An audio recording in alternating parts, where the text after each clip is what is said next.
December 1st, 2020 Daily Math Review.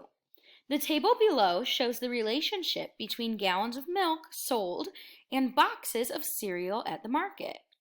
So we have gallons of milk, which is our x-axis down here, boxes of cereal, which is our y-axis. So our x-axis, again, is the horizontal line, and our y-axis, again, is the vertical line, up and down. So it says plot the coordinate pairs on the graph. So the first coordinate pair is, we're going to start, remember, we always start with x and then we go up to y. So the first one, if we take a look, we have that 2 is our x. So we're going to go down the hall 2.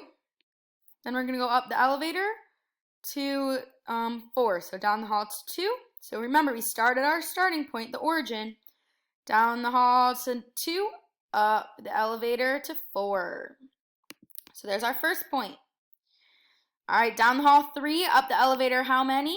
6.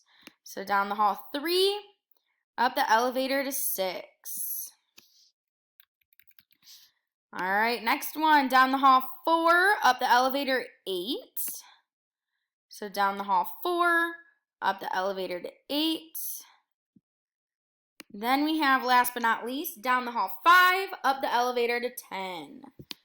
So down the hall 5, up the elevator 10.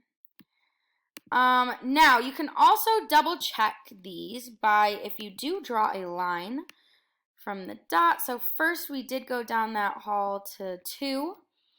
I'll put this in orange so you guys can see.